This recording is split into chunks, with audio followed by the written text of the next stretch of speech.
Nouveau drame sur la route à Paris. Un cycliste a été tué, je vous le disais, par un automobiliste dans le 8e arrondissement. Après une vive altercation, le conducteur au volant d'un SUV aurait coupé la route au cycliste de 27 ans qui aurait lui tapé sur le capot de la voiture pour manifester son mécontentement avant que l'automobiliste ne lui roule dessus. C'est bien une enquête pour meurtre qui a été ouverte et le témoin qui a d'ailleurs confirmé ses propos auprès de nos confrères du Parisien a évoqué une scène d'horreur, un véritable bain de sang.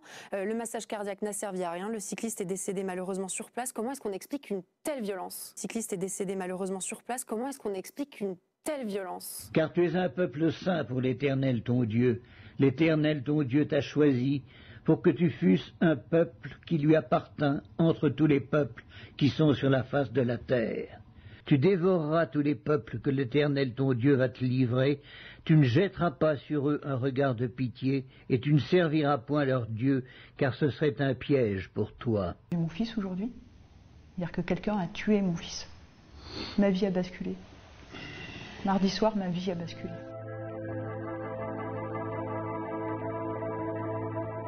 On apprend ça par téléphone. Par téléphone. On m'appelle, c'est son ami qui m'appelle, qui me dit que il me dit de ma soeur et que j'ai tout de suite compris que Paul était parti. Il est dans un état qui n'a pas de mots, c'est de la barbarie, hein, clairement. Cette personne a foncé volontairement sur lui. Paul était devant la voiture. La voiture était arrêtée. Arrêtée. Paul était devant. La personne a accéléré. Il lui est passé dessus à 2 reprises. Roue avant, roue arrière. Il a fait encore 10 mètres. On ne peut pas dire que c'est un accident, c'est pas possible. On voit bien sur les stigmates de son corps qu'il y a eu une violence inouïe, une barbarie. Et de face. De face. Et en fait, comment, à un moment donné, un homme qui a toute sa conscience, qui est sur la piste cyclable, qui n'est pas sous emprise de l'alcool ni rien, voit un jeune homme en face de lui, et comment, à un moment donné, il décide d'avancer, d'accélérer et de lui rouler dessus. Si ce mec n'avait pas été là, Paul, mon fils, serait vivant. Et en fait, qu'est-ce qu'il y a de pire pour un papa ou une maman de perdre son enfant?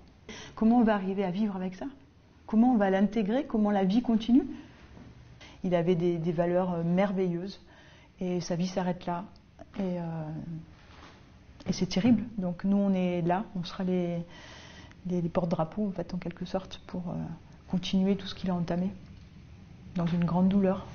Une immense douleur. Et merci à tous ceux qui mènent ce combat avec nous.